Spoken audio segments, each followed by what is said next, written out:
I found the script for my own life hidden under a loose floorboard in my husband's study.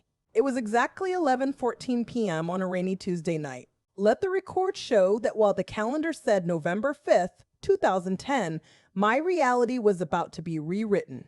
I was in Alistair's study because I dropped one of my earrings, a vintage Cartier pair he gave me for our anniversary in 2006. It hit the Persian rug with a sound so tiny, so insignificant, but in the suffocating silence of that brownstone, it echoed like a gunshot. I got down on my hands and knees, the floorboards cold and unforgiving against my palms.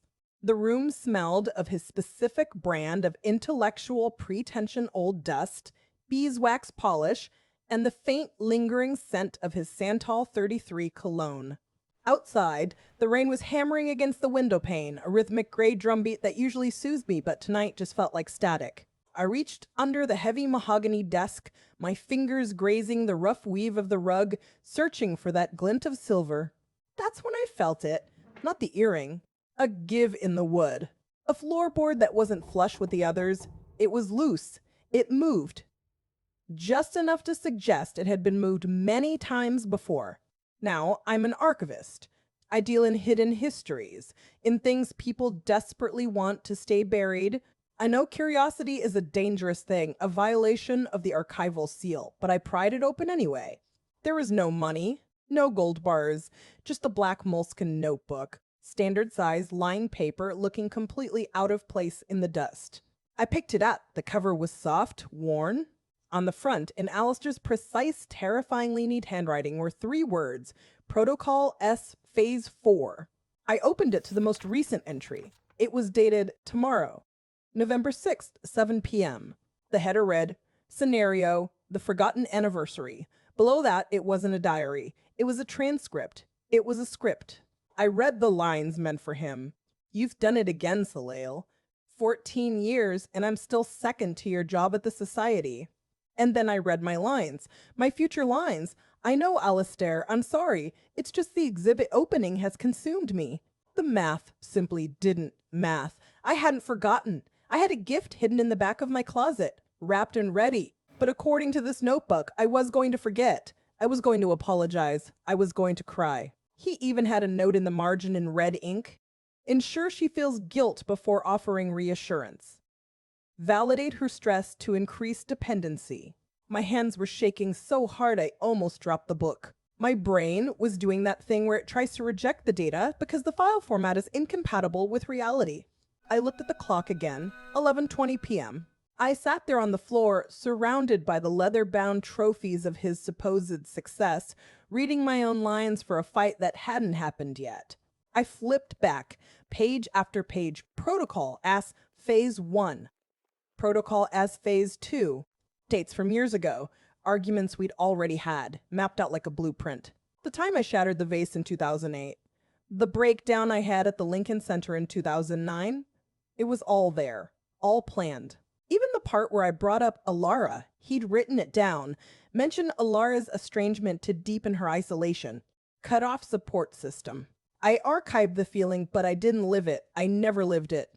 I sat on the floor of his study, reading my own lines for a fight that hadn't happened, and realized I wasn't married to a man. I was married to a director. I slid the mahogany floorboard back into place. The click was soft, barely audible over the sound of the rain hitting the window pane, but to me it sounded like a gavel striking a block. Let the record show that it was 2003 a.m. on a Tuesday in the present, but my mind was miles away, years away. I sat there on the Persian rug, the fibers scratching against my palms, staring at the empty space where the moleskin had been. The script said tomorrow at 7 p.m. was the forgotten anniversary, but I have the gift, you know the one. The memory. I don't forget dates. I remember the smell of the air on October 14th, 1998. I remember the exact shade of blue dress I wore to my thesis defense. The math simply didn't math. If Alistair wrote that script expecting me to forget, he was editing the wrong footage. I leaned my head back against the heavy oak desk and closed my eyes, and just like that, I was back in 2010. It was the calm before the storm, or maybe it was just the eye of the hurricane. I want you to understand how perfect it looked. It didn't look like a trap. It looked like salvation. We met at a lecture on historical preservation at the New York Public Library. December 12th, 2009. Do you know the Rose Main Reading Room? It's breathtaking. The ceiling is painted with clouds and murals, and the lights are these golden chandeliers that make the dust motes look like floating diamonds. I was in the back row, clutching my notebook, and he was 3 seats ahead. He was taking notes, not just scribbling, but transcribing. Every word the lecturer said he captured with this intense, predatory focus. I found it intoxicating. He was an archivist of the soul, I thought, someone who valued the past enough to write it down. By 2010, we were inseparable. But the red flags! God, they were waving so hard they should have slapped me in the face. But I interpreted them as romance. There was this one night, a Tuesday in May 2010, around 8:30 p.m. We were in this tiny apartment on the Upper West Side, eating takeout from some Thai place on Amsterdam Avenue. The containers were sweating condensation onto the coffee table. I was upset about something trivial. Maybe I'd misplaced a library book, or maybe I was just stressed about a deadline. I started to spiral. I raised my voice. Alistair didn't get angry. He didn't tell me to calm down. He just reached into his jacket pocket and pulled out that same black notebook. A Mont Blanc pen clicked open. He asked, "May I quote you on that?" I stopped crying. I asked him what he meant. He looked at me with those cool gray eyes and said, "I want to get this down exactly right. Your emotions are valid. So Leal, they are historical events. They deserve to be preserved accurately." I felt seen. I felt safe. I thought he loved me enough to memorize me. So I let him write it down. He documented every tear, every accusation, every sigh. And I sat there eating my pad thai, thinking I was marrying a man who cherished my truth. But I found a Polaroid later, tucked inside a boxable of photos while I was looking for evidence. It was from our wedding day. Look at Alistair in the photo. He's not looking at me. I'm staring at him with this dopey, lovesick grin. But his eyes are cast downward. He's holding a small notebook in his hand. On our wedding day, he was checking his notes. He was making sure he was executing the protocol correctly. The man didn't want to preserve my history. He wanted to curate it. I archived the feeling, but I didn't live it. That was his job. He was the director, and I was just the actress who didn't know she was on a stage. And the worst part is, I handed him the script. I thought he loved me enough to memorize me. Turns out, he was just studying the specimen. Tuesday arrived with the subtlety of a guillotine blade. I didn't sleep. Not a single second. I sat in the high-backed leather chair in the corner of the bedroom, watching the digital numbers on the alarm clock blink. From 3 a.m. to 4 a.m., burning a hole into the darkness. My brain tried to catalog every piece of data in the room, to keep from screaming. I counted the slats in the mahogany floorboards, 23 of them, visible in the stripe of light from the street lamp. I counted the threads in the duvet. I tried to archive the feeling of terror, but I couldn't. I was living it. By the time the sun actually came up, casting a sickly pale gray light over the Upper West Side, I felt less like a human being and more like a raw nerve ending exposed to the cold air. I went to work at the Historical Society, but I was a ghost haunting my own life. I handled letters from the 1800s, fragile vellum that had survived wars and fires, and all I could think about was that black moleskin notebook hidden under the floorboards of my own kitchen. The math simply didn't math. How do you reconcile 14 years of a life with the realization that it was all a stage play? I walked through the archives, nodding at colleagues, answering questions about the upcoming gala, but inside, I was screaming. The clock on the wall of the writing room ticked louder than usual. Tick, tock. Every second was a countdown to 7 p.m. I came home early. 5:30 p.m. I needed to see the battlefield before the war started. The brownstone was quiet, suffocatingly quiet, the kind of silence that presses against your eardrums. It was raining outside, a relentless, drumming New York rain that washed the streets gray. I went into the kitchen. The air smelled like roasted garlic and thyme, a comforting scent that now turned my stomach. Alistair was there. He was standing by the marble island chopping vegetables. Thud, thud, thud. The rhythm was precise, mechanical. He was wearing that dark blue sweater I bought him for Christmas 3 years ago, the one he said he loved. but I noticed he only wore it when he wanted to appear approachable.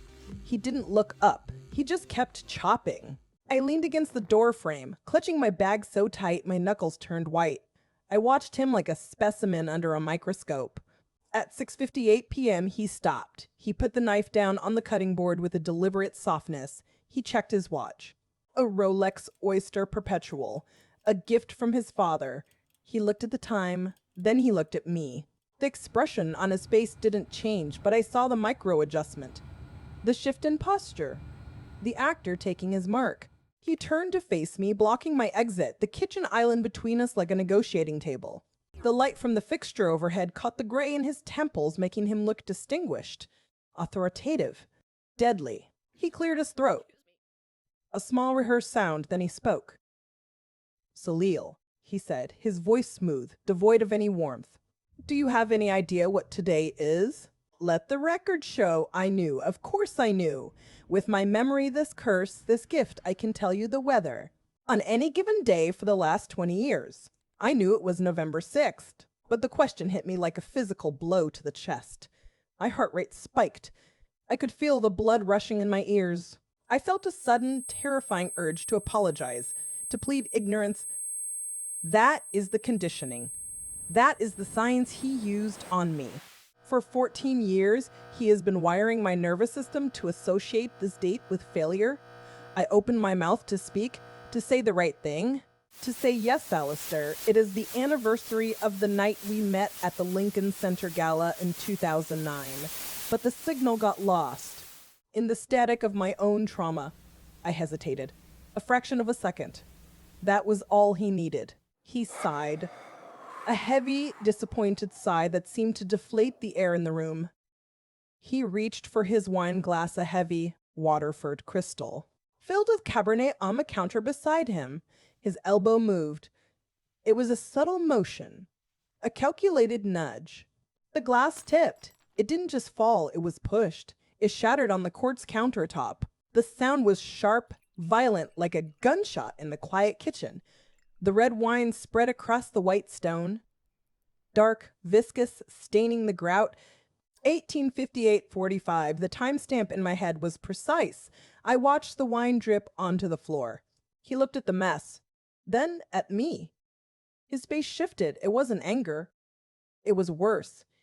It was that pre-planned disappointment. The face of a parent looking at a disobedient child. "You forgot," he said softly. Again, the room spun.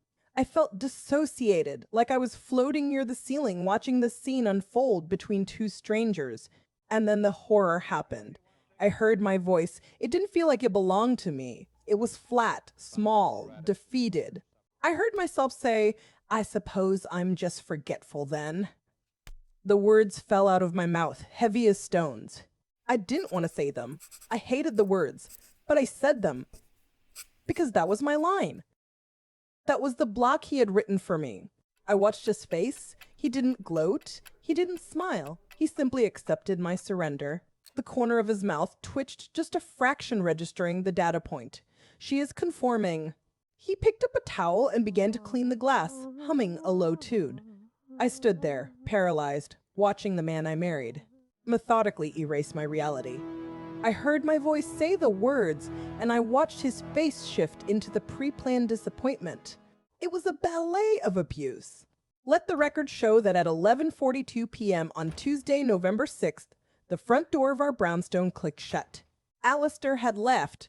He'd executed his cleanup protocol with surgical precision, mopped up the Cabernet. He soothed my nerves with that practiced, patronizing tone, and then decided generously, of course, that I needed space to decompress.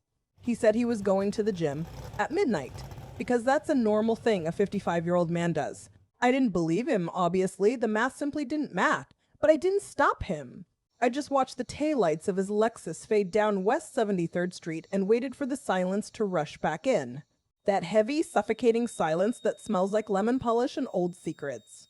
I gave it 10 minutes, exactly 10 minutes. I timed it on the microwave clock in the kitchen, watching the bright red numbers flip from 11:52 to 11,053.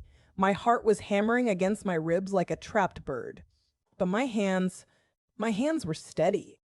I'm an archivist. I'm used to handling things that can crumble. I walked back down the hallway to his study. The door was slightly ajar, leaving a sliver of yellow light. I stepped inside and the air felt thick, charged. The room smelled like him. Sandalwood and fresh ink. It made me want to retch, but I swallowed it down. I went straight for the bookshelves. Alistair loves his books. He loves the aesthetic of them. First editions, leather binding, gold leaf. But I knew something he didn't know. I remembered the layout from the blueprints we reviewed in 2008. There was a void space, a structural anomaly behind the west wall, right behind the complete works of Charles Dickens. Appropriate, really. A man who wrote about orphans and debtors, hiding the evidence of my own imprisonment. I pulled the volume of Great Expectations, first edition, mint condition, and there it was. A biometric scanner, hidden so cleverly in the wood grain that you'd miss it unless you were looking for it. I hesitated for a fraction of a second. My brain was screaming that this was the point of no return. That if I opened this, the life I thought I had was officially dead. But then I remembered his watch tonight. The way he checked the time before he offered me a tissue. I wasn't destroying my life, I was exhuming the body. I pressed my thumb to the pad. Alistair has never been careful about his security when it comes to me. He assumes I'm too incompetent to investigate him. It's a fatal flaw in his design. The lock clicked. A soft pneumatic hiss. And a section of the mahogany shelf swung inward. I didn't gasp, I didn't cry, I just reached for my GoPro. I had bought it last year to document restoration work at the Society, but I turned it on now. Holding it steady with a trembling hand. The red recording light blinked on, reflecting off the dark velvet lining. I needed proof. I needed objective data, because if I didn't have it, I knew exactly what he would say. He would look at me with those soft, sad eyes and tell me I was confused, that I was imagining things, that my memory was faulty. But this was incontrovertible. The beam of my flashlight cut through the darkness. And there it was, the motherlode, dozens of them, rows of identical black moleskin notebooks, lined up like soldiers. I reached in and pulled one out. The cover was cool, smooth. I flipped it open to the first page. The handwriting was unmistakable, sharp, angular, precise, Alistair. But the title on the page made my blood run cold. Protocol A. Initial contact, December 2009. I grabbed another. Protocol B. The isolation phase 2010. Another. Protocol C. Financial control 2011. They went on and on. D, E, F, all the way up to S. I sat on the floor of his study, surrounded by the artifacts of my own destruction, and I filmed it all. The sheer volume of it was crushing. You have to understand, this wasn't just a diary, this was a scientific process. These were lab notes. I was the rat in the maze, and he was recording every time I took a left turn. Every tear I cried, every fight we had, every spontaneous romantic gesture he had planned it years in advance. He had written the script for our entire marriage before we even cut the cake at the reception. I remembered the way he looked at me on our wedding day, that little smile when he checked his pocket. I thought he was nervous. He wasn't. He was checking his notes. I archived the feeling, but I didn't live it. I couldn't. If I let myself feel the weight of 14 years, it would have crushed me. So I just kept filming. I panned the light across the spines of the notebooks. 10-10, 2011, 2012.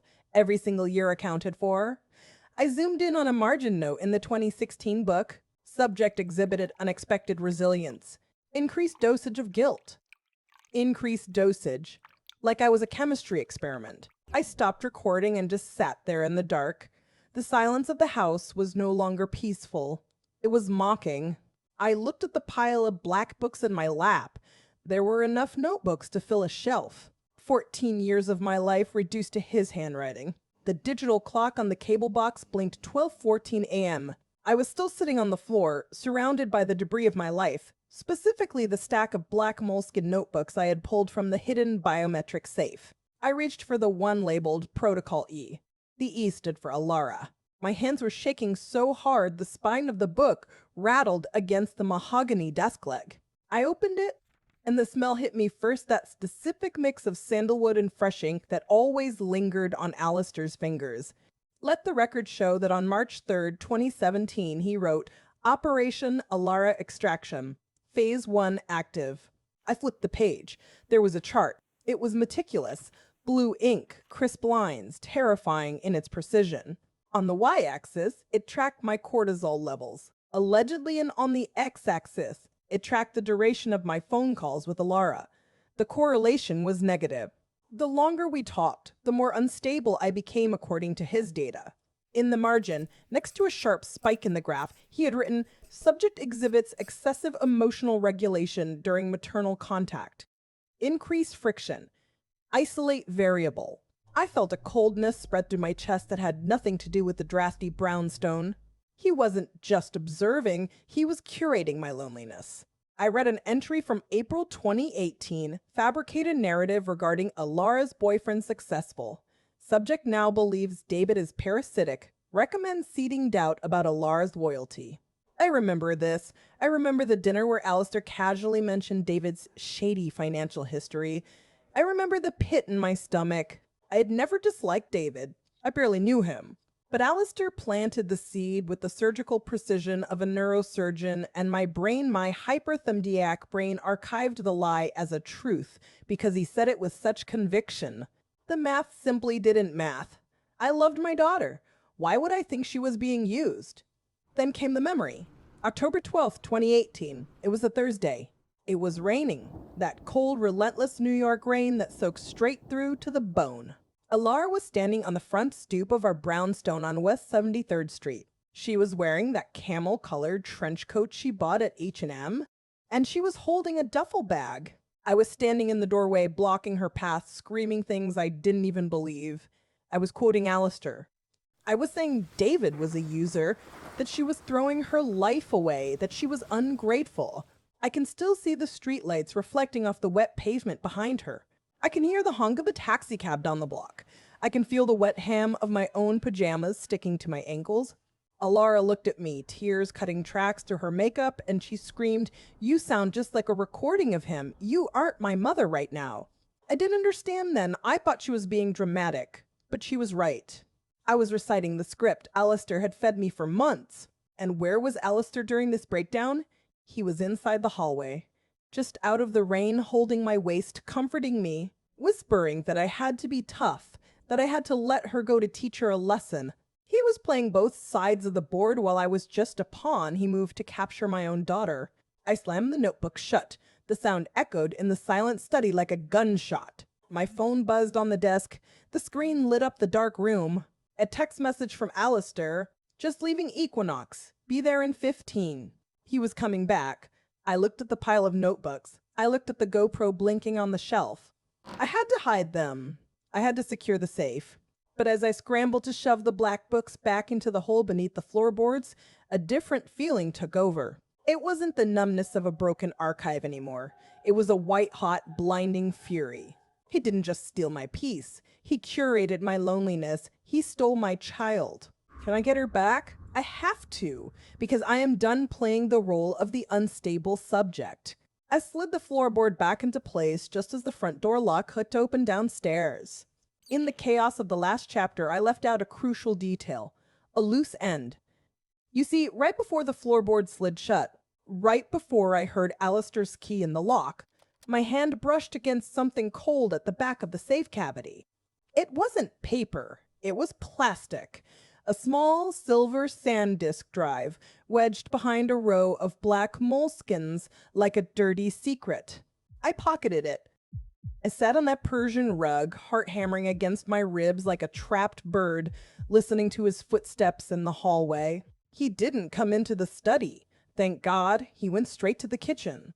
I heard the refrigerator door open, the distinct clink of a heavy crystal glass on the granite countertop. He was hydrating, or perhaps mixing a protein shake. He always prioritized his biological maintenance. I waited until the heavy tread of his loafers faded up the stairs to the master bedroom. The house went silent, save for the low hum of the refrigerator. That's when I moved. I didn't breathe. I crept to my own desk, the sturdy oak one I've owned since before we met, and I opened my MacBook Air. The screen was too bright in the dark room, piercing my eyes, but I didn't dare dim it. I plugged in the drive. I expected more diaries. I expected emotional ramblings, maybe a draft of a novel he never written. I was wrong. It was worse. It was an Excel file. The file name was simply Subject S Behavioral Data. Let the record show. I have handled ledgers from the 1920 stock market crash.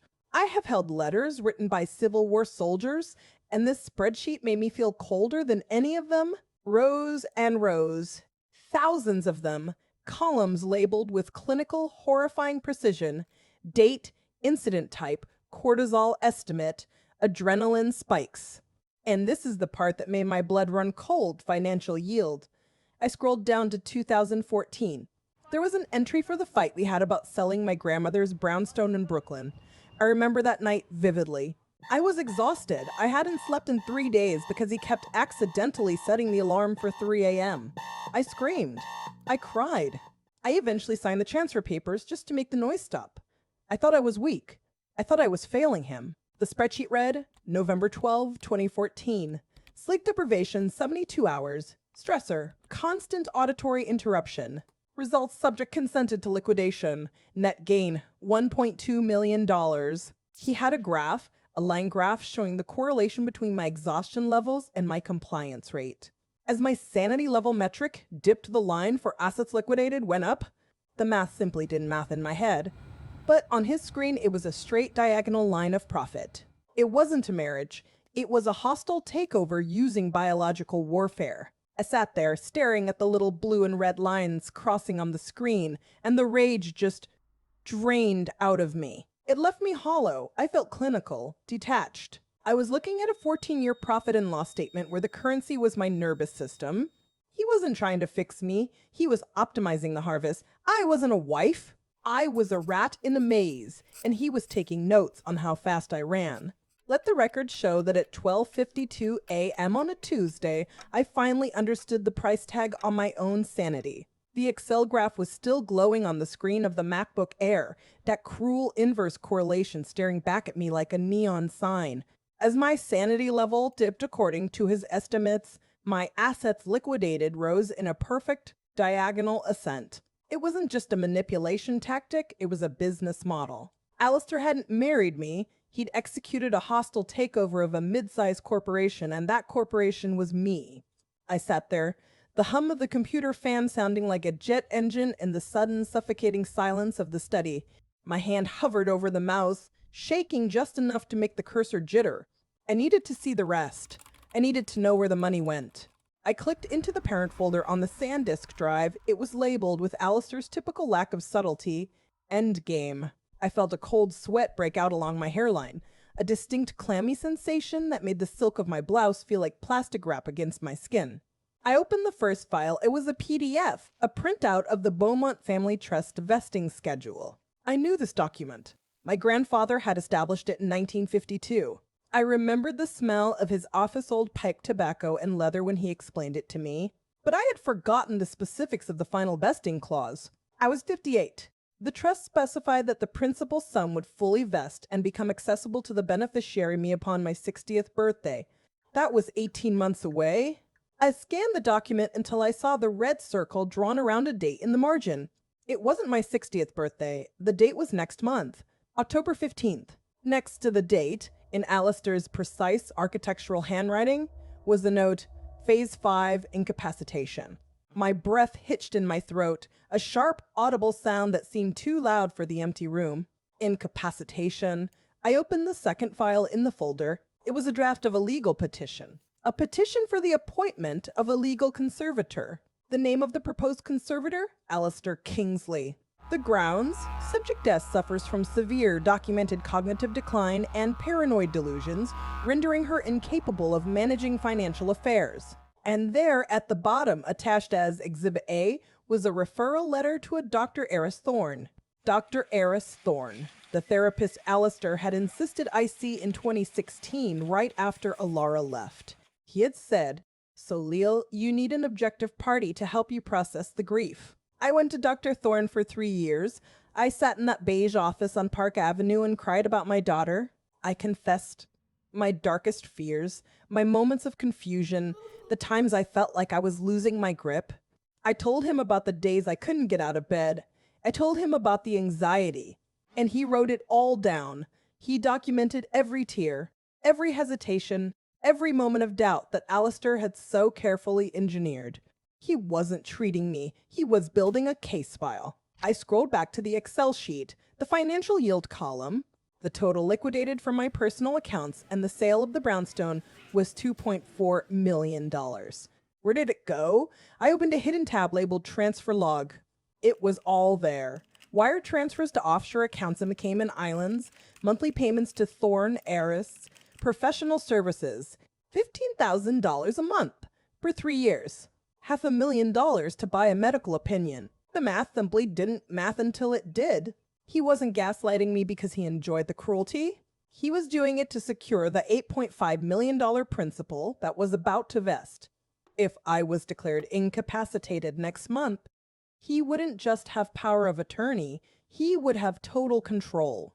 He could drain the trust, sell the remainder of the estate, and leave me with nothing. Or worse, he could put me in a facility and forget me.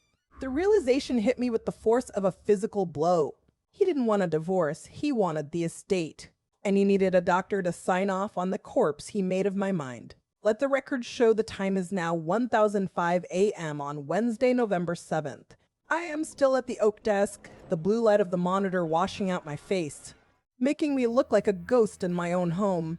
I've been staring at the PDF of the legal petition for 20 minutes, specifically at the date, October 15th. That was the target date for Phase 5 incapacitation. But look at the calendar on the wall. It is November. We are 3 weeks past the expiration date on my sanity.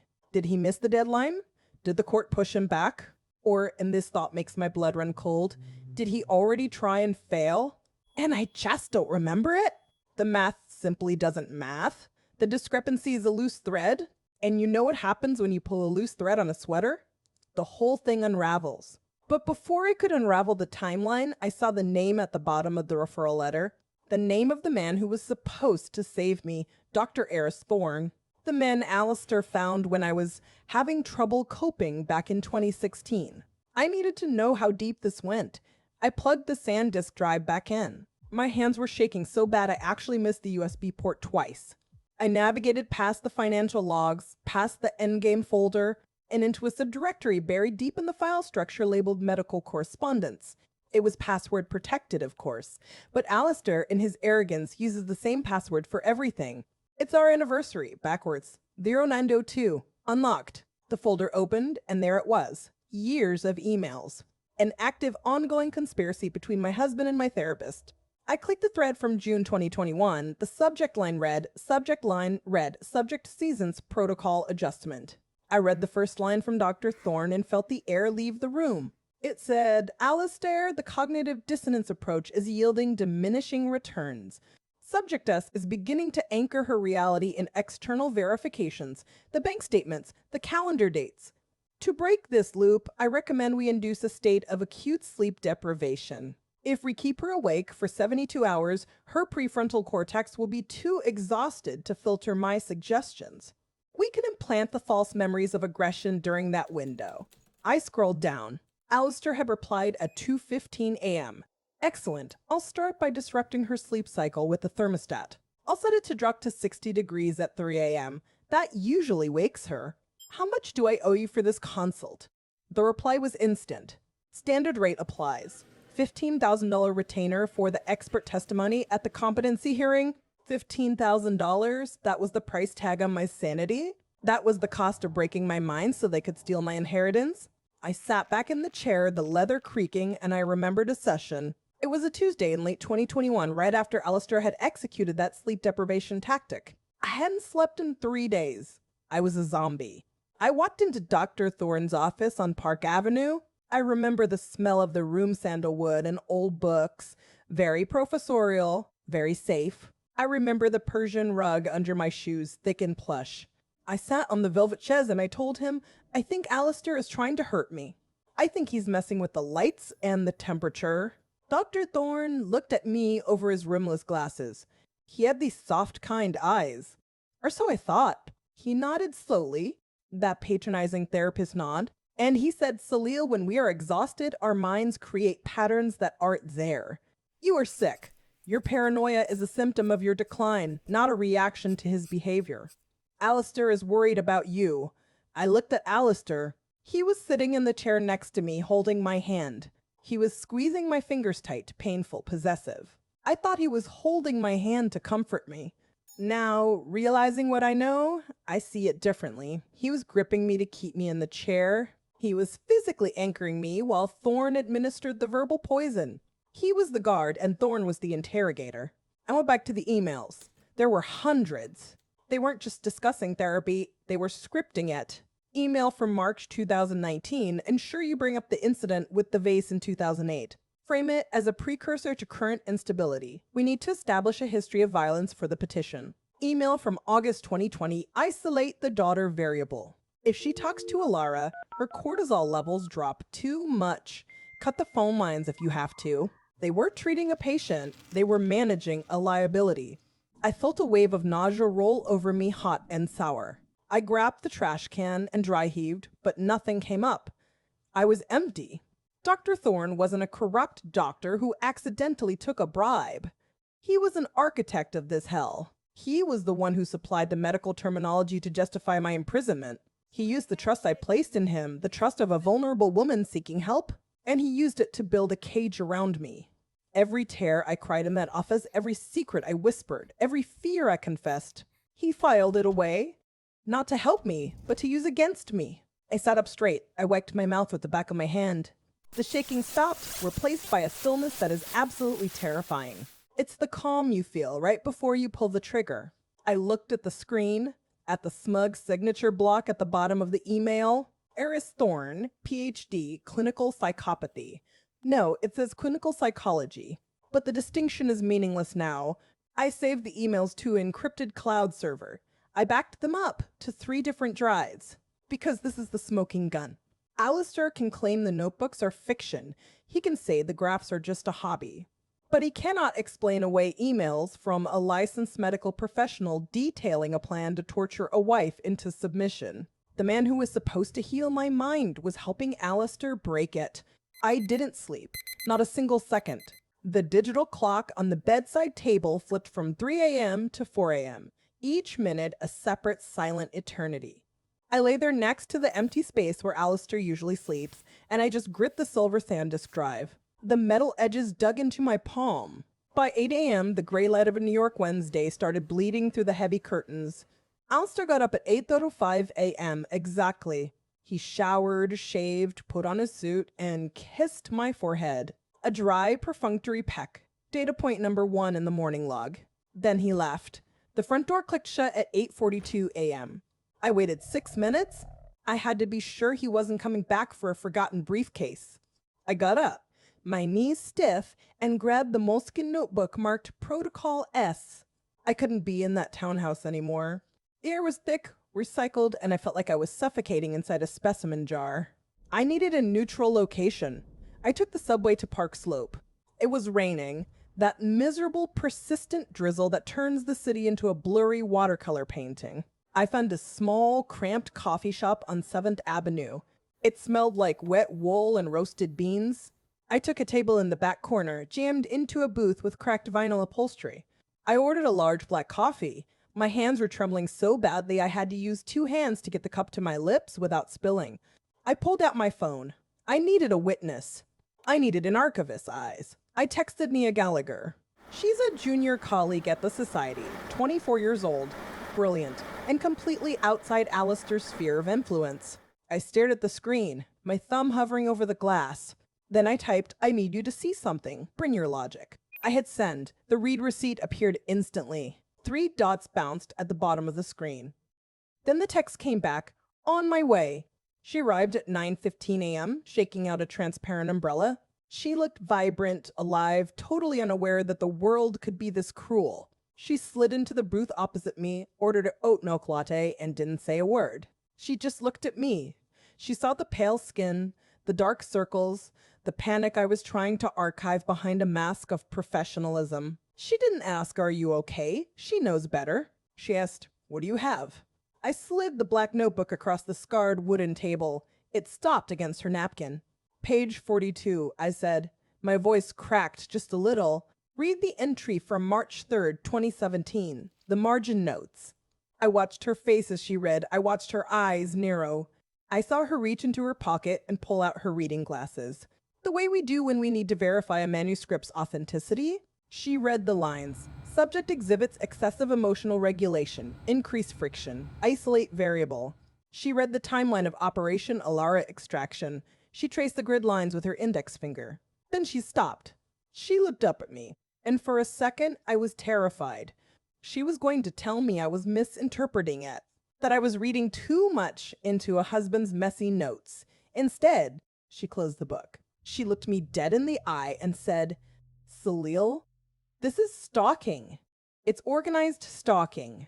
I felt something break inside my chest. It wasn't a bad break, it was like a dam bursting. The relief was so physical, it almost knocked me out of the chair. I reached across the table and grabbed her hand. I think I even cried a little. Just a few tears, hot and fast on my cold cheeks.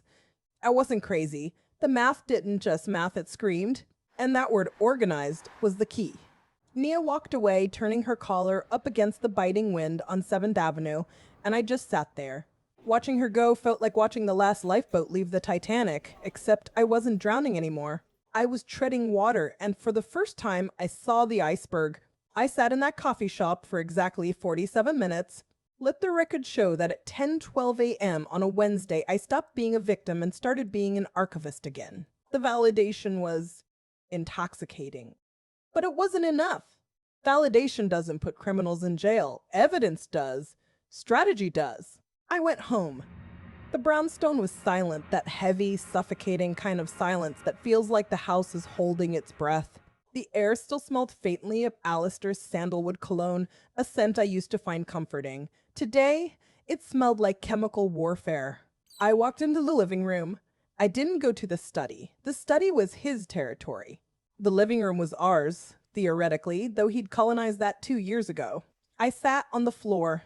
My hip popped a sharp reminder that I am 58, not 25, and this adrenaline is going to cost me in cartilage later. I dumped the contents of my bag onto the Persian rug, the black moleskins, the SanDisk drive.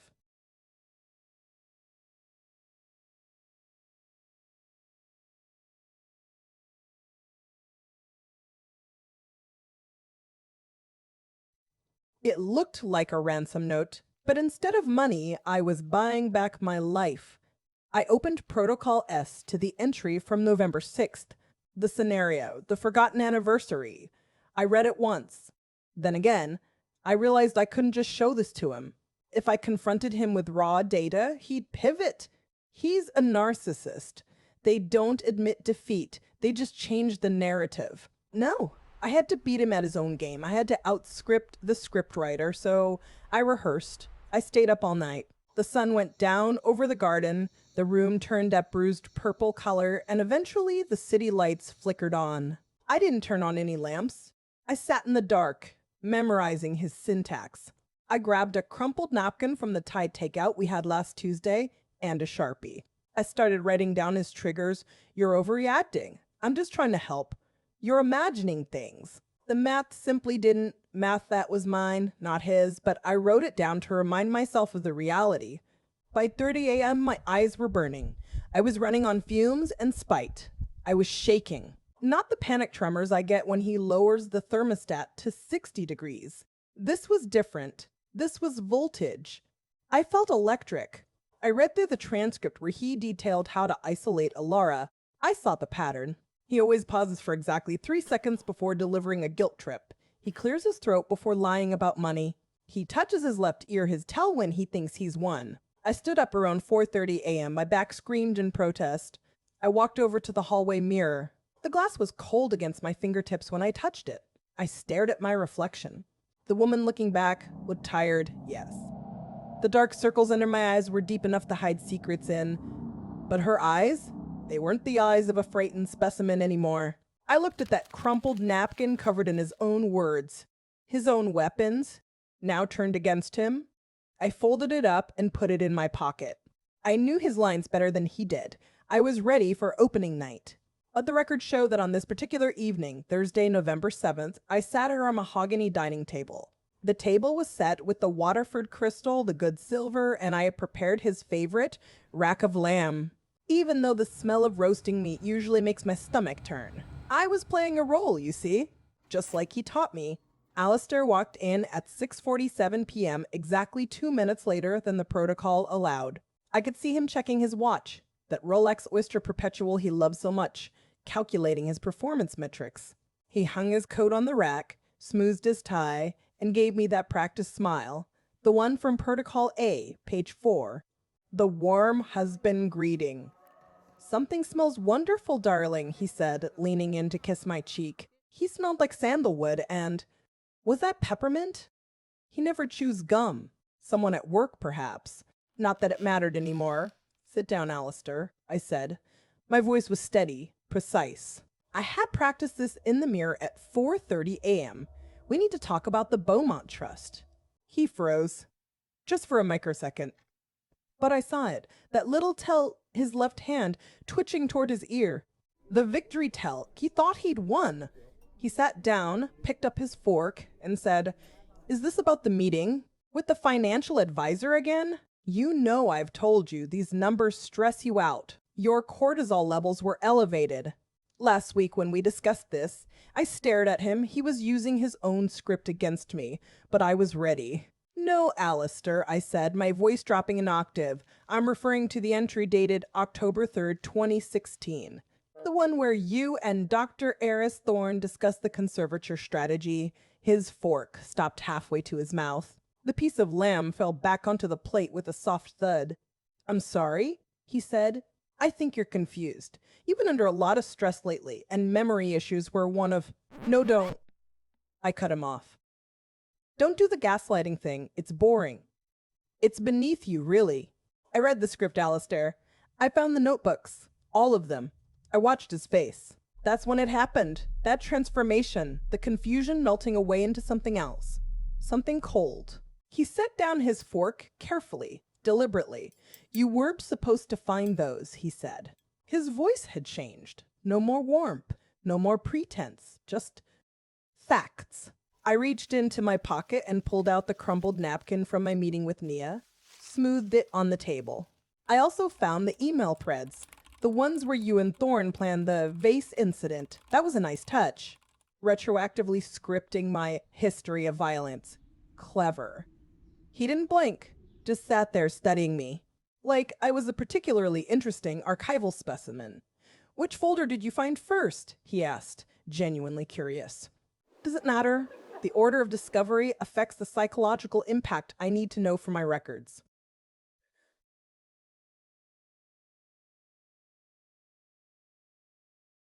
A real laugh, sharp and surprised. "You want to know for your records? You really are a scientist, aren't you? Everything's data to you. I'm not your wife, Alistair. I'm Subject S." He leaned forward, elbows on the table. A breach of etiquette he drilled into me for years. "You're the most successful experiment I've ever conducted," he said, and the way he said it, with such pride, such clinical admiration. It was more intimate than anything he'd ever said in 14 years of marriage. 14 years of data, Soleil. The correlation coefficient between guilt induction and asset liquidation alone is worth a textbook chapter. I thought about Elara, about the way he'd systematically destroyed our relationship with Operation Elara Extraction, about the $2.4 million transferred to Cayman Islands, about the conservatorship petition he planned to file on October 15th, the date that had already passed. He was behind schedule. "You missed the deadline," I said. "October 15th came and went. I'm still compos mentis as far as the law is concerned." He waved his hand dismissively. Adjustments were made. Phase 5 is flexible. Thorne recommended we wait for a more acute episode. The breakdown you had in 2019 was suboptimal, too performative. We need something more organic. I had my phone recording under the napkin holder. I made sure the camera was pointing at his face. At this moment. At this confession. "Well," I said, standing up, "I hope you got some good data tonight. Because this experiment is over." He looked at me, really looked at me, for the first time in years. No assessment, no calculation, just recognition. "You think this changes anything?" he asked quietly. "You think you can just walk away after 14 years? I have everything. The notebooks, the emails, the financial records. Thorne's bribes, It's all backed up in places you'll never find. He didn't apologize. He didn't gaslight me. He just stopped acting. And that was the most terrifying thing of all. Let the record show that the time on the cable box, visible just over Alistair's left shoulder, was 7:08 p.m. and 14 seconds. I expected a crash. I wanted the physics of the situation to match the magnitude of the betrayal crashing crystal, overturned furniture. But Alistair is not a man who crashes. He is a man who erases. He didn't yell. He didn't even blink.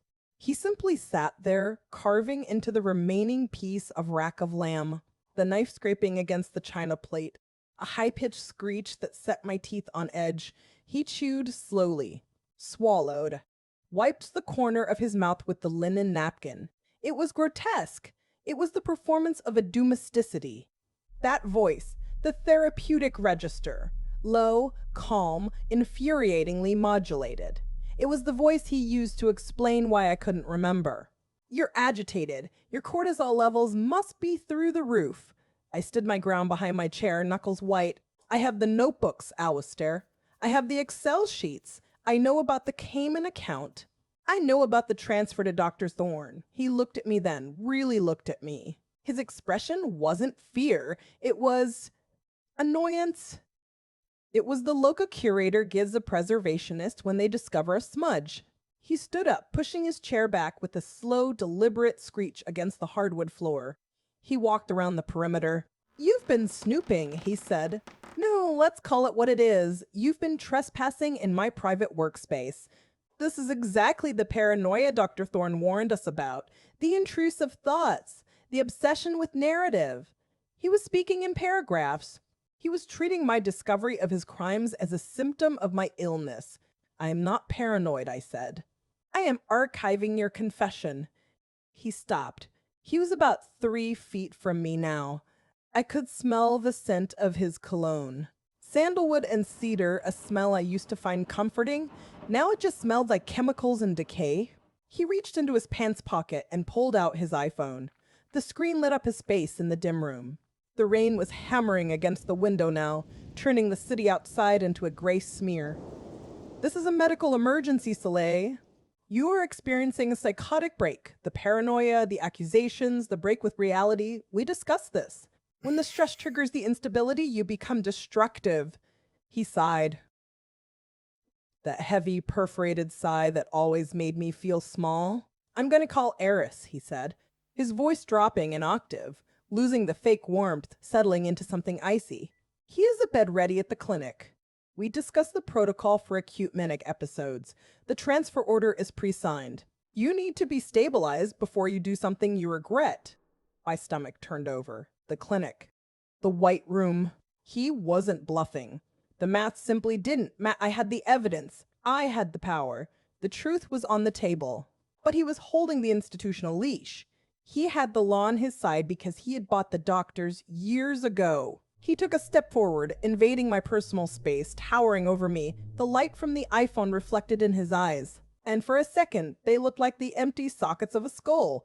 He looked down at me, his face devoid of humanity. You're ill, Soleil. You need help. And I realized with a cold clarity that froze the blood in my veins. He was going to try to commit me tonight. Let the record show that at 7:09 p.m. on a Thursday, I became the best actress of my entire life. Better than Meryl, better than Cate Blanchett, better than any performance ever captured on film. Because my life depended on it, literally. Alistair was standing there with his iPhone 15 Pro Max gripped in his hand, his thumb hovering over Dr. Aris Thorne's speed dial number, looking at me with that clinical detachment he usually reserved for his Excel spreadsheets. He said I was ill. He said I needed help. And in that moment, I looked at him. I really looked at him. And I decided to give him exactly what he wanted. I collapsed. I let my shoulders drop 3 inches.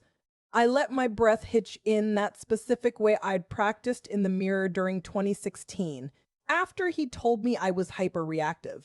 I said, "You're right, Alistair. I think I'm having a break." My voice cracked on the last word. It wasn't entirely acting. I was terrified. But I needed him to think I was broken. I needed him to lower his guard. And it worked. The math simply didn't math in his head. Why would the difficult variable suddenly surrender? The cognitive dissonance made him pause, that 3-second pause he always takes before delivering a guilt trip. But this time he was the one hesitating.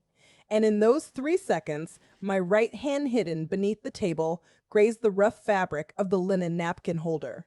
My fingers closed around the GoPro. The little red light was still blinking. Recording. Still gathering data. Not for him anymore. For me. I managed to slide it into my cardigan pocket without him noticing. He was too busy preening, too busy enjoying his victory. Good, he said, lowering the phone slightly. We'll call Aris. He can have a bed ready by tonight. I nodded, letting my eyes well up with tears that were 50% performance and 50% genuine, bone-deep horror. I just need to use the bathroom, I whispered. Freshen up. He studied me for a moment, checking for tells, but I've learned his micro-expressions better than he knows my own. I looked defeated, small, like the subject he'd spent 14 years trying to break. He waved his hand dismissively. Don't lock the door, he said. I'll be listening. I walked down the hallway, my heart hammering against my ribs like a trapped bird. The bathroom door clicked shut behind me, and I didn't lock it. I turned the handle slightly, so it would appear unlocked, but the latch wouldn't catch. Then I moved. Fast. I grabbed the go bag I'd hidden behind the stack of old Architectural Digest magazines in the linen closet 3 days ago. Pre-packed. Ready. $12,000 in cash. My passport. The backup hard drives. With every single email, every spreadsheet, every corrupted protocol he'd ever written. The window. I told myself I could fit through it. I was about to climb up. No, wait. Let me back up. The brownstone has a back staircase, the service entrance. The door he never uses because it's beneath him. I moved silently down the back steps, my canvas sneakers making no sound on the hardwood. The rain was coming down in sheets, hammering against the glass of the back door. I could hear Alistair in the kitchen, his voice low on the phone. She's deteriorating rapidly, Aris. We need to initiate phase 5 immediately. I opened the back door. The cold air hit me like a physical blow. November in New York doesn't mess around. I stepped out into the alleyway and I didn't look back. Not once. I ran. I ran through the Brooklyn streets, the rain soaking my cardigan, my hair plastered to my face. People were staring. Some woman with an umbrella actually asked if I was okay. I couldn't stop to answer. I just kept moving. My lungs were burning, my legs trembling, but I felt electric, alive. Free. For the first time in 14 years, I wasn't following his script. I was writing my own. It took me 27 minutes to get to Nia's apartment in Park Slope. My hands were shaking so hard I could barely press the buzzer. When she opened the door, saw the state of me soaked, wild-eyed, clutching this plastic bag, she didn't ask questions. She just pulled me inside. We locked the door. 3 locks. Deadbolt. Chain. I slid down the wood paneling and sat on her hardwood floor, my back against the door, and I couldn't stop shaking. I have it, I said. I have everything. The recordings, the protocols, the transfer order to the Cayman Islands. It's all here. Nia knelt beside me, wrapping a blanket around my shoulders. Her apartment smelled like cinnamon and old book safe smells. Human smells. Not the sterile cedar sandalwood laboratory smell of my marriage. She handed me a burner phone she'd bought for emergencies. A cheap prepaid thing from a bodega on 7th Avenue. A track phone. I stared at it for a full minute before dialing. The call log would later show blocked number to Legal Aid Society, duration 12 minutes. The attorney on the other end, Ms. Elena Rodriguez, listened as I laid out the 14-year experiment, the psychological torture, the conservatorship plot, the bribed doctor. She didn't interrupt once. At the end, she said, "Don't go back there, Ms. Beaumont. We'll file an emergency restraining order in the morning. But you cannot go back to that house." I looked at Nia, who was making tea in her tiny kitchen, the steam rising in soft curls. I looked at the rain streak in the window reflecting the streetlights outside. I thought about Alistair. Right about now, he'd be realizing the bathroom was empty. He'd be checking the service entrance. He'd be finding that I'd slipped through his fingers like water. The data point refused to be filed. The subject became the scientist. I leaned my head back against the door and closed my eyes. "I'm not going back," I said, and I meant it. I left the script on the table, let him read the ending.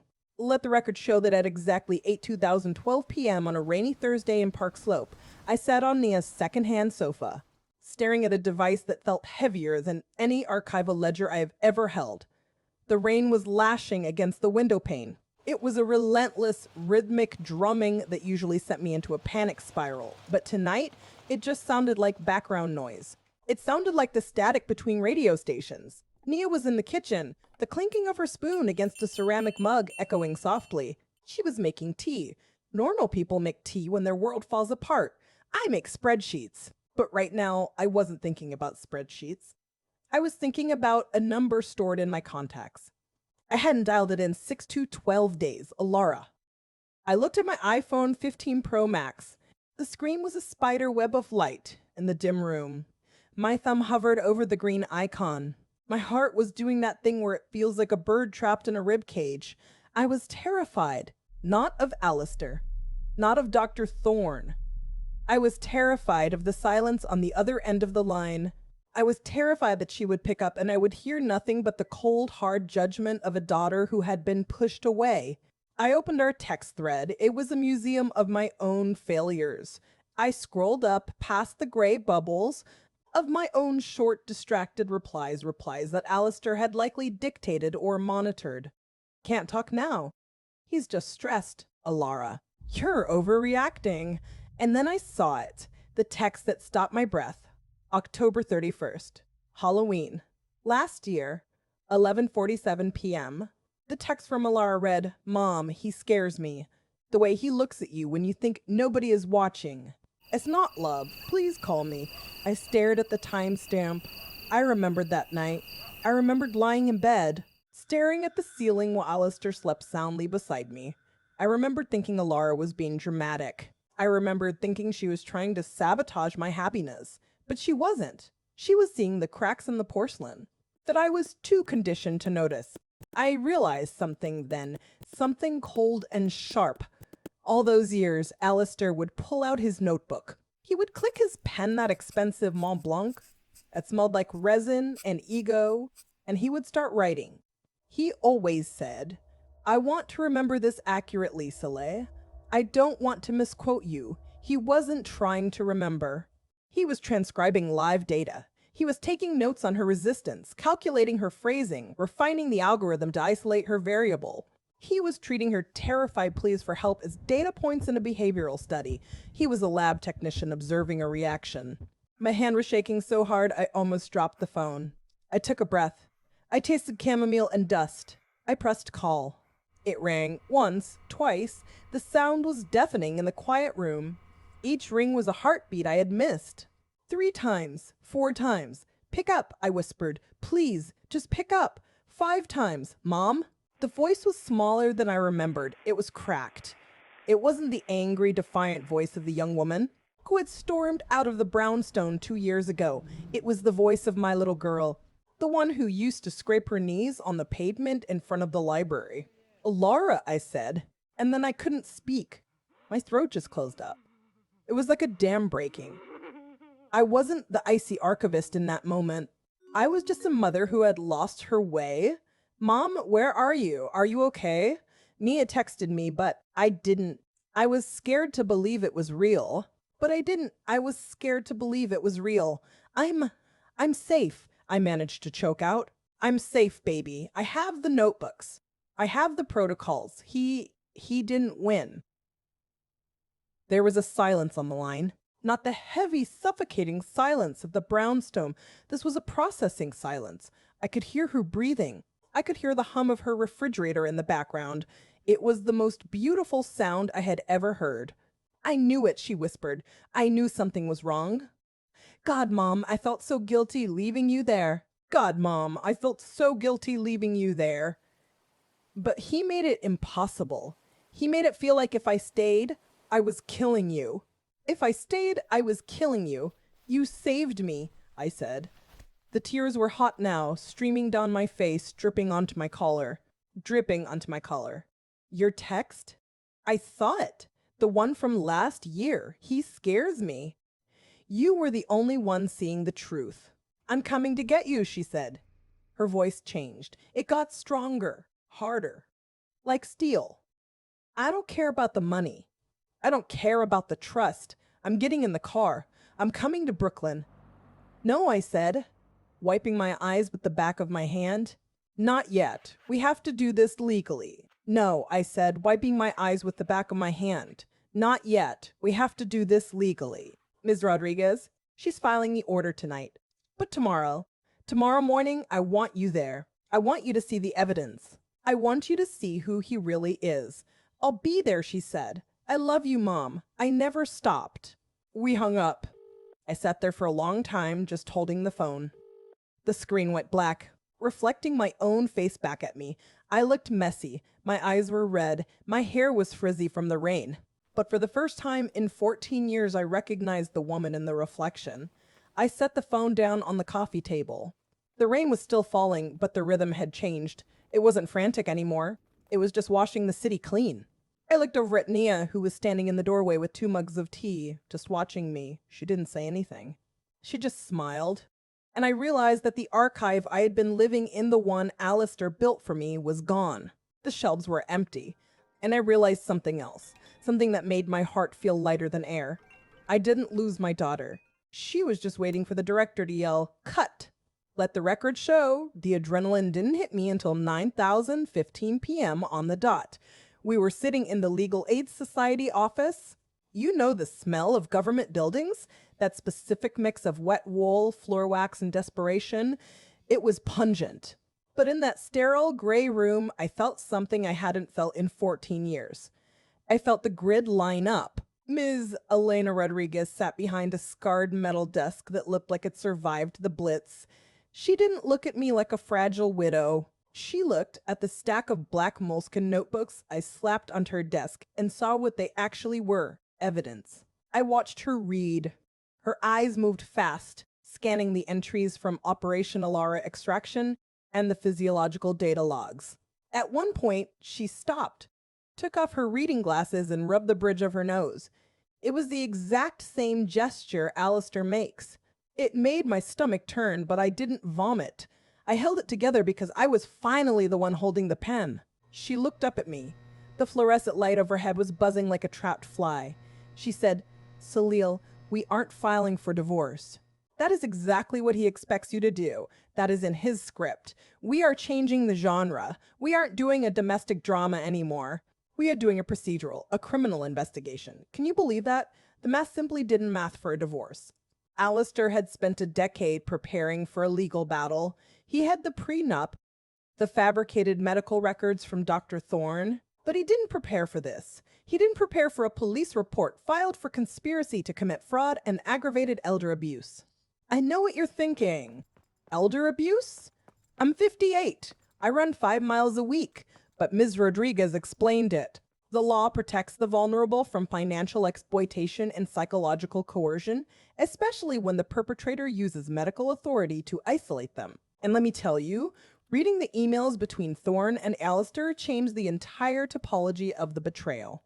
I had a flashback to Thorne's office on Park Avenue, the beige carpet, the sandalwood incense he burned to cover the smell of his own corruption.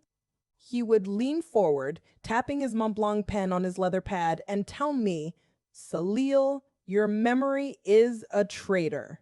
I remember thinking he was wise. He wasn't wise. He was reading from Alistair's prompts. He wasn't treating me. He was curating me. They were tweaking the dosage of my reality to see when I would break. Miss Rodriguez drafted the affidavit for the search warrant right there. I watched the cursor blink on her monitor. It was hypnotic. The document listed the probable cause items with terrifying precision.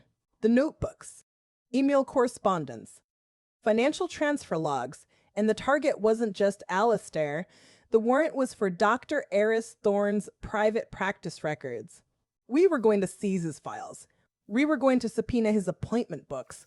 The violation of the sanctity of therapy? That shatters you. But realizing the system can actually bite back? That puts you back together. We aren't just suing for money. We are pressing charges. The police report was filed at 10:42 p.m. The affidavit is being reviewed by a judge as we speak. Alistair is likely at the brownstone right now, probably pacing the hallway. He's probably texting Thorne, saying Phase 5 is stalling. He thinks he's waiting for the director to yell, "Cut!" so he can drag me off to the clinic. He has no idea the stage is being dismantled while he's standing on it. Miss Rodriguez slid a folder across the desk. It was a copy of the police report. It felt heavy, physically dense, like a brick. I looked at the case number. 240914CSB. My initials. Not subject S, but SB. Soleil Beaumont. I picked up the pen. I didn't need to correct my grammar. I didn't need to check my watch. I signed my name with a sharp, aggressive scratch of the nib. The ink bled through the paper. It was the most honest thing I had done in over a decade. Nia was sitting in the corner chair sipping cold coffee. She caught my eye and gave me this tiny, imperceptible nod. It wasn't sympathy, it was solidarity. We were the archivists of our own fate now. I looked back at Ms. Rodriguez. I wasn't crying. I wasn't shaking. I was vibrating with a frequency that could shatter glass. I realized then that leaving wasn't enough. Escaping the brownstone was just survival. But this, taking his license, exposing the conspiracy, seizing the records, that was justice. Alistair wanted to write me out of the story. He wanted to be the sole author of the Beaumont legacy. But you don't get to archive a person's soul and then file it away in the dark. You don't get to experiment on a human being and call it marriage. I closed the folder. The sound was like a gunshot in the quiet office. I looked at the camera, metaphorically speaking, and I realized the fear was gone. In its place was a cold, hard diamond of resolve. I wasn't going to just leave. I was going to just leave. I was going to burn the stage down. The text message lit up the screen of my burner phone at exactly 10:48 a.m. It was from Ms. Rodriguez, short and bureaucratic, execute. I looked up from the phone, my breath fogging the window of the parked car. We were sitting on Henry Street in Carroll Gardens, engine off, wipers silent. The rain was falling in that relentless gray sheet that only New York does in November. It felt like the city was trying to wash the street clean. Beside me, Nia gripped the steering wheel of her Honda Civic so tight her knuckles were white. She was vibrating with anxiety. I placed my hand on her forearm. "Steady," I said. The variables are finally locked. We watched the brownstone, our brownstone, my home. Or rather, the set where I spent 14 years playing the role of the unstable wife.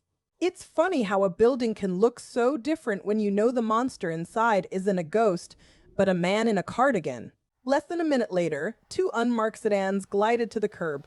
No sirens, no drama, just a clean surgical extraction. 4 officers exited, moving with the synchronized precision of a Swiss watch. I checked my own watch again. 10:50 a.m. They were on schedule. I love a schedule. Alistair always said my obsession with time was a symptom of my anxiety. He wrote about it in Protocol F. Subject relies on temporal rigidity to compensate for emotional instability. But looking at those officers, I realized that time isn't a cage. It's a witness. And today, time was testifying against him. My phone buzzed again. A photo from the Park Avenue precinct. It showed Dr. Aris Thorne being escorted out of his clinic. He was wearing that hideous tweed blazer he loves so much, the one that smells of mothballs and superiority. He looked confused. His mouth was open, moving rapidly. I imagined him saying, "Do you know who I am? I am a professional." He was a co-conspirator. The math simply didn't math for him today. Seeing him in cuffs, I expected to feel rage. I expected to feel that burning fire that consumed me when I found the notebooks. But instead, I felt nothing. I archived the feeling, but I didn't live it. It was just data point number 4392. The accomplice is secured. And then the front door of our home opened. Alistair stepped out. He wasn't wearing his suit. He was in those charcoal gray sweatpants he wears on weekends. The ones that cost $100 but look like they're from a discount bin. And a faded blue t-shirt. He looked human, disheveled, small. I never realized how physically average he was until he wasn't looming over me with a clipboard and a patronizing sigh. He was surrounded by officers instantly. He wasn't the director now. He was a prop. He was flailing his arms, gesturing wildly at the house, then at the officers. He was shouting. Through the rain and the glass of the car window, I couldn't hear the words, but I didn't need to. I know his script by heart. He was probably citing the law. He was probably demanding to speak to their superior. He was performing authority, but the officers didn't applaud. They just turned him around. I saw the moment his wrists were secured behind his back. The silver of the handcuffs flashed against the gray fabric of his sweatpants. It was the brightest thing in the whole scene. He stopped struggling. He froze. He did that thing his tell. He touched his left ear with his shoulder. He always does that when he's bluffing, when he's trying to access a lie that isn't in the immediate script. But this time, there was no lie big enough. There was no protocol for this. He looked up and down the street, scanning for the cameras. He was looking for the audience. He was looking for me. For a second, our eyes connected across the wet pavement. I didn't duck. I didn't hide. I just watched him. I let him see me. And I smiled. Not a big, happy smile. A small, cold smile. A diamond smile. They led him to the car. He stumbled on the curb. He almost fell. He didn't have his balance without his hand on my back to push me down. They shoved him into the back seat, and the door slammed shut. The sound echoed through the street like a gunshot. It was final. The car pulled away, merging into the traffic, disappearing into the gray city. Nia exhaled, a long, shaky sound. "It's over," she whispered. I looked at the empty brownstone. The stage was set, but the play was canceled. I picked up my phone and typed a single message to Elara. "It's done." Then I looked back at the spot where the car had vanished. He wasn't the protagonist anymore. He was just a perp. The yellow police tape is gone from the door frame, but the residue is still there, a sticky gray ghost of where the scene was secured. It is 2:15 p.m. on a Friday, and instead of being at the Historical Society, I am standing in the center of my living room. I am preparing to exhume a life. The silence here is heavy. It's not peaceful. It's archival. It's the kind of silence that you find in a climate-controlled vault where the oxygen has been sucked out to preserve the rotting paper. I told the officer I only needed to grab clothes. He didn't understand why I refused to let him come inside with me. You can't have a witness when you are performing an autopsy on your own history. I walked into the bedroom and stopped in the doorway. It feels like a museum exhibit of a crime that hasn't been solved yet. The bed is made with terrifying precision, military corners that could cut you. That was Alistair. Control. Order.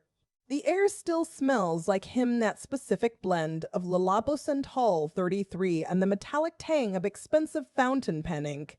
I used to breathe that scent in and feel safe. Now it just smells like a chemical weapon. Standing here in my canvas sneakers and a borrowed tweed blazer, I told myself to move. I told myself to grab a suitcase and go, but my feet were glued to the Persian rug. I walked over to the mahogany desk. The top drawer was open, empty. The NYPD had already seized the hard drives, the black moleskins. But something felt wrong. The geometry of the space was off. An archivist knows when a void has been created in a collection. I knelt down, ignoring the pop in my knees, and reached underneath a heavy oak drawer. My fingers brushed against cold duct tape. My heart hammered against my ribs. I pulled. A small spiral-bound notebook fell into my hand. It was a cheap 2009 drugstore notebook, the cover fraying and stained with coffee. I opened it to the first page. The handwriting was sharper back then, less practiced, more aggressive. The date at the top made my blood run cold. December 12th, 2009. That was 3 weeks before we met at the New York Public Library. The entry read, Day 1. Target acquired. Location, Rosemain Reading Room. Subject appears solitary. Reading Great Expectations. Preliminary asset assessment confirms Beaumont Family Trust access. Net worth potential, high. Psychological profile. Subject displays low self-esteem markers and distinct isolation triggers. Green light for engagement. Strategy, the Dickens approach. Validate intelligence, exploit loneliness. I sat down on the floor, right there on the hardwood. I looked over at the bedside table where a silver photo frame sat. It was us on our wedding day. I remember that moment so clearly. I thought he was looking at me with love. I walked over and picked it up. He wasn't looking at me. He was looking at a prize he had just captured. I touched the glass. It was never a marriage, I whispered to the empty room. It was a hostile takeover. Let the record show. Tuesday, November 19th, 9:45 a.m. Location, Conference Room B, 40th floor, 100 Park Avenue. The air quality here is sterile. Recycled. It smells like ozone and expensive fear. I'm sitting at a mahogany table. The wood is cold, seeping through the sleeves of my blazer. Across from me is Alistair, flanked by two lawyers in suits so sharp they could cut glass. Alistair is wearing his power uniform. Charcoal gray suit, crisp white shirt, the navy blue tie I bought him. He thinks it makes him look trustworthy. I just see the uniform of a prison warden. He starts the performance right on cue. Clears his throat. He leans forward, resting his chin on his steepled fingers. "So Leal," he says. His voice is soft, modulated, therapeutic tone. You're projecting. The stress of the legal proceedings is manifesting as paranoia. We discussed this tendency with Dr. Thorne. You're not well. I can smell his cologne. La Labo Santal 33. It used to make me feel safe, like the inside of a library. Now it smells like a chemical weapon. It triggers a cortisol spike. I can feel it tightening my throat. But I don't react. I don't cry. I don't look away. I just watch him. I'm observing the observer. It's fascinating, really. He's using the exact same script he used on March 3rd, 2017. Isolate the variable. Increase friction. He thinks he's still in the lab and I'm still the rat in the maze. His lawyer taps her pen. A woman with sharp glasses and a cold stare. "Mrs. Kingsley, are you alleging that my client orchestrated a conspiracy?" "Over 14 years. She says conspiracy like it's a dirty word. I remember Elara standing in the doorway. Her bags packed. She was screaming, tears streaming down her face. You sound just like a recording of him. You're repeating his lies. You aren't even there. I didn't understand then. I thought she was the one who was confused. I thought she was being cruel. But sitting here watching Alistair's mouth move, I realized she was the only one seeing the truth. She wasn't hearing a mother. She was hearing a playback of a corrupted file. He had programmed me so well that my own daughter couldn't find me in the code. I reach into my canvas tote bag. My hands are steady. They are not shaking. I pull out the black Moleskine, the 2009 notebook, the one I found under the floorboards. It's stained with coffee, a cheap piece of stationery against high-priced legal defense. I flight it across the table. The sound is loud in the silence. It stops right in front of Alistair. "What is this?" he asks. But I see his left hand twitch. He moves to touch his ear. He knows. The math is starting to not math for him. "Open it," I say. My voice is flat. Page 42, Protocol S. He doesn't want to. The lawyer reaches for it instead. She flips it open. I see her eyes scan the page. Her eyebrows go up. It's titled Target Acquisition Beaumont. There's a list. Subject, Soleil. Asset value, 8.5 value dollars trust. Psychological profile, daddy issues, high intellect, low self-worth. And then at the bottom, underlined twice in red ink my ink, from this morning is the sentence, projected vulnerability peak. She will crumble by 2023. The room goes dead quiet. The HVAC system hums, a low, steady drone. Alistair looks at the paper. He looks at the handwriting. His own handwriting. He looks at his lawyer's. He tries to clear his throat again. He reaches for his water glass, but his hand is trembling, just a little, a micro tremor. A final data point. He looked at the paper, and for the first time in 14 years, he had nothing to say. The city noise is actually comforting for once. You know that hum? That constant low-grade electrical buzz of Manhattan? It used to give me migraines. Or at least, I thought it did.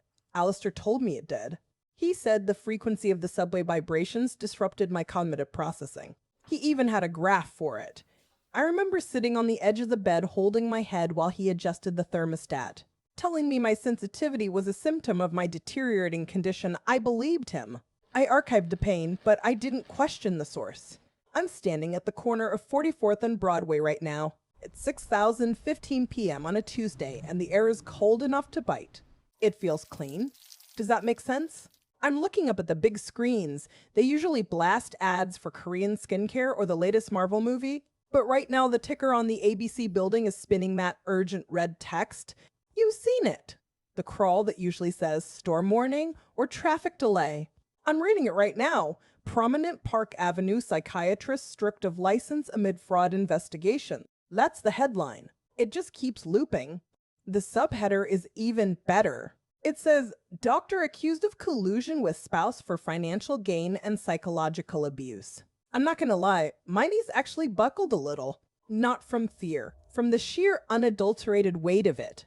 The math finally mathed. Let the record show that Dr. Aris Thorne, the man who diagnosed me with adjustment disorder with mixed disturbance of emotions and conduct, the man who prescribed the sleep deprivation and the isolation, is done. His medical license? Gone. Poof. Like a corrupted file. I pulled out my phone to refresh the New York Times app.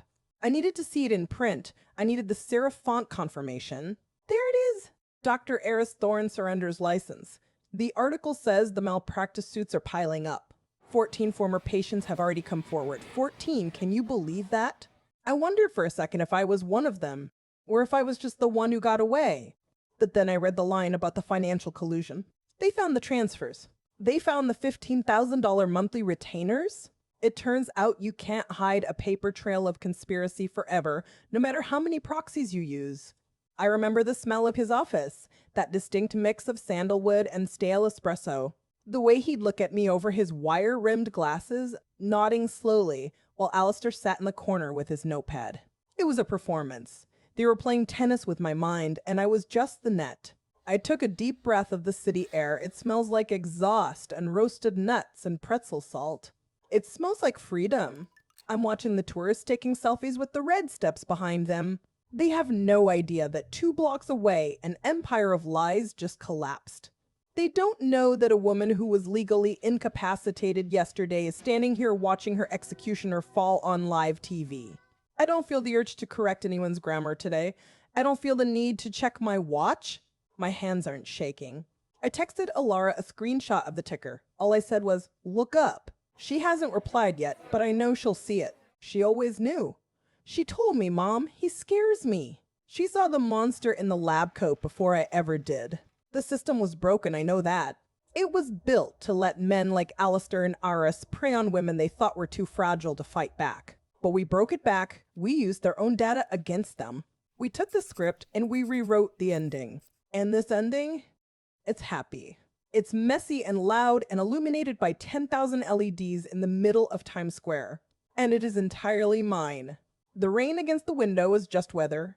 That is the strangest realization I have had in this new apartment on 23rd Street. For 14 years, rain was a tactical variable. Was it heavy enough to keep us indoors? Was the barometric pressure low enough to trigger a migraine Alistair would later document? Tonight, it is just water hitting glass. It is rhythmic. It is unscripted, and it is quiet. Elara is in the kitchenette. I can hear her. She is on the phone with David. Remember him? The parasitic variable Alistair tried to delete from my reality? They are arguing about takeout. She wants Thai from that place on 9th Avenue, the one with the sticky noodles. She wants pad CE with extra sauce. The sheer messy indulgence of that order would have given Alistair clinical hives. It would have required a protocol adjust log. Now it is just dinner. I can hear her laugh. It is a loud, unguarded sound that echoes off the bare drywall. I am not going to lie. I sat on the floor of the living room this morning and ugly cried for 10 minutes just listening to her breathe. I am sitting at a small drafting table I bought at a flea market on Saturday. It is oak, but it is scarred. Someone carved their initials in the corner decades ago. It wobbles if I lean too hard. I love it. It is not the sterile mahogany desk where I sat for a decade while he curated my breakdown. On this table there is a notebook, but it is not one of his. I went to a stationer this afternoon. I walked past the display of black moleskines. You know the ones. The ones with the elastic bands that feel like shackles. The ones where he wrote Protocol S on the cover. I walked right past them. I bought this instead. It is a Loose Floorboard 1917. Masterclass size, pale gray. The paper is 100 GSM, heavy, substantial. It smells like vanilla and old libraries, not stale manipulation. We took a photo about an hour ago. Just a selfie. My hair is frizzy from the humidity, no anti-frizz serum, no controlled volume required. Elara is leaning her head on my shoulder, and she is squinting against the setting sun coming through the window. We look real. I posted it to Instagram. No filters, no arch captions, just the words, no script, just us. The likes are ticking up, but that is irrelevant data. Let the record show the only metric that matters is the smile on my daughter's face. I am uncapping a pen. It is a Pilot Custom 823. Fine nib. I bought it with the first portion of the unfrozen assets. Alistair would have hated it. He preferred ballpoints because they were predictable. I prefer the flow. I am staring at page 1. It is blindingly white. For years, I filled pages with timestamps and terror. November 6th, 7 p.m., scenario failed. March 3rd, subject resilient. I was documenting the weather while he was controlling the hurricane. My hand is hovering. It is trembling. Just a little. My brain is doing that thing where it tries to calculate the outcome, but there is no control group. There is no hypothesis. There is just me. The math. Finally math. I put the pen to the paper. The ink bleeds into the fibers. It is permanent. No backspace key. No shredder. Just me. I write the date. October 24th. And then I write 3 words. I am here. It is not a grand declaration. It is a coordinate, a location fix. I am here. I am not subject S. I am not a specimen in a jar. I am here. The brownstone is sold. The accounts are frozen. Thorne surrendered his license this morning, and the New York Times confirmed the plea deal is imminent. The ticker in Times Square isn't flashing my trauma anymore. It is flashing the verdict. I close my eyes for a second and listen to Elara ordering her noodles. I open my eyes and look at the page. I'm the author now, and this story is just beginning.